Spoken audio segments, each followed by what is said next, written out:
Hi friends, welcome back to Anshul मामा मसी blog. तो आप सभी लोग कैसे? आई होप आप सभी लोग ठीक होंगे। तो हम लोग खाटू श्याम जा रहे हैं जो कि राजस्थान में है। तो आप लोग भी चलिए हमारे साथ और दर्शन कीजिएगा। और जिसको नहीं पता है वो जान लीजिएगा कि आखिर खाटू श्याम कौन है। तो ये लीजिए, हम लोग खाटू श्याम आ गए हैं। और वैसे तो सभी को पता होगा, फिर भी मैं बता देती हूँ। राजस्थान के सीकर जिले के गांव खाटू के नरेश खाटू श्याम को पूरी दुनिया में शीश की दानी के नाम से जाना। इन्हें हारे का सहारा, लखदातादार और नीले घोड़े का सवार मनोवर्धन भी कहा जाता है। आप सभी लोग महाभारत तो जानते ही होंगे, सभी ने देखी होगी या सुनी होगी। महाभारत में पांडवों और कौरवों को भी जानते होंगे। और आप लोग भीम कौन था ये भी जानते होंगे। भीम का विवाह राक्षसी हिडिंबा से हुआ था, जिनका पुत्र घटोत्कच था। उनकी शादी कामकंटका के साथ हुई थी, जिसमें एक पुत्र को जन्म दिया था जिसका नाम बर्बरीक रखा गया था। वह बहुत ही शक्तिशाली था।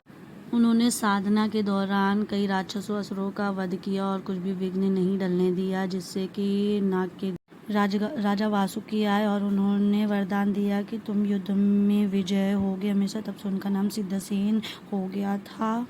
कुछ दिन बाद युद्ध प्रारंभ होने की तैयारी हुई और बर्बरीक भी अपने घोड़े पर सवार होकर चल दिए। रास्ते में उन्हें श्री कृष्ण मिले, जिन्होंने उनकी परीक्षा लेनी। श्री कृष्ण ने पूछा कि तुम किसकी तरफ से लड़ना चाहोगे। तो उन्होंने बोला, जो भी कमजोर पक्ष होगा मैं उससे लड़ना चाहूँगा। तो श्री कृष्ण ने पूछा कि तुम 3 ही बाणों से सारी सेना को कैसे नष्ट कर सकते हो। बर्बरीक ने कहा, सामने वाले पीपल वृक्ष के सभी पत्ते एक ही बार से निशान बनाएगा और दूसरे से भेद देगा।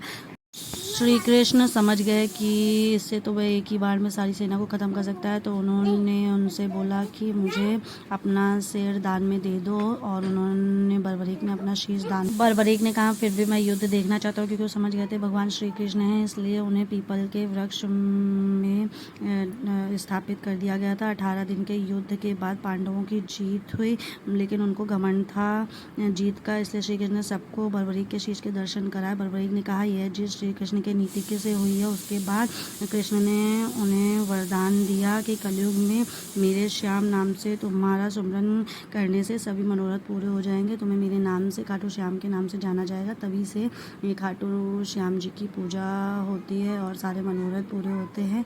और आप लोगों ने भी सब दर्शन कर लिए होंगे। और आप ये लोग ये झंडा देख रहे हैं, ये सभी का एक ग्रुप है जिसने बहुत ही लंबा झंडा बनाया हुआ है और बहुत ही सुंदर लग रहा था।